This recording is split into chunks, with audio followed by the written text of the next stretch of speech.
I recently caught up with Elyse Henderson, the COO for AUB Group. And what I love about Elyse's style of leadership is her warmth and her continued thirst for learning.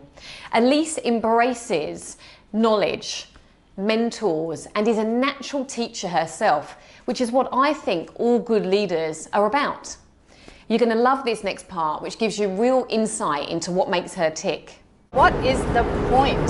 The point is to be happy, isn't it? And what does happy, when you say to be happy, what does happy mean to you? Yeah, look, I think a lot of people talk about things like work-life balance or work-life integration or whatever. I kind of don't even care what we call it. Yeah. I want to be happy when I wake up every day, when I come into work every day, or on the weekends when I'm doing things with my family. And that is because I feel like I'm actually working towards something that's meaningful. Yes. And meaning and purpose comes from lots of different places for lots of different people. I know where it comes from for me, both personally and professionally. But that's what makes me feel good about getting up every day and coming into work. What would you say your purpose is at work? It's the same actually at work and personally, and it's got a lot to do with where I've come from in my career, but also where I've come from in my personal life.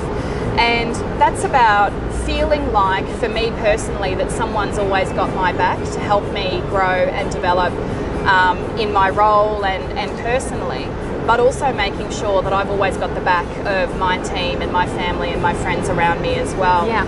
And the reason why I say that that's so important is that when someone feels that they've got the protection and the support of either a family member or a people leader or whatever, it allows them to step outside of their comfort zone and take some risks. And that's the only way that they can grow. Yeah. If your team or your family member doesn't feel safe, they'll stand there with their feet on the two dry rocks all the time because they don't feel that they can take those risks to help them grow, and that's the only way we get ahead. I actually want to write that last bit down. Can I borrow your pen a second? Elyse has some great insights to share, as like most really strong leaders I know, she has mentors that she actively seeks out during times of transition and change. What a great example.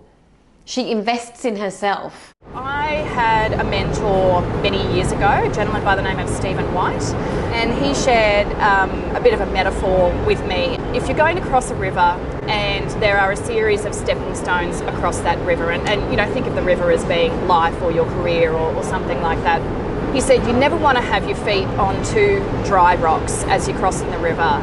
Firstly, you're not moving anywhere if you've got your feet on two dry rocks. It's boring, there's no challenge, there's no excitement in there. It means that you're actually quite safe and quite stable. You also don't want to have your feet on two wet and slippery rocks, because what happens is you fall into the river, you've actually got no safety net, you had no stability.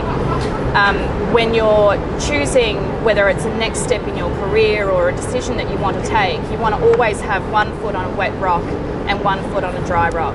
And the foot on the dry rock that's the stuff I know.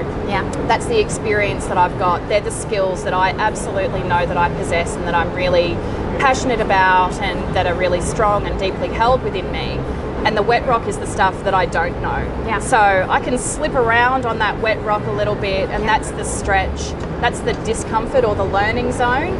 And then the dry rock is the safe zone, the comfort zone. So making sure I've always got one foot on the wet rock where I can be a bit uncomfortable and one foot on the dry rock, which is my base. Amazing. That's always stuck with me. I thought that was a great piece of advice. And it's such a good analogy. What I love about Elyse Henderson is how she has invested in her learning and how obviously successful these learnings have been for herself and for her team.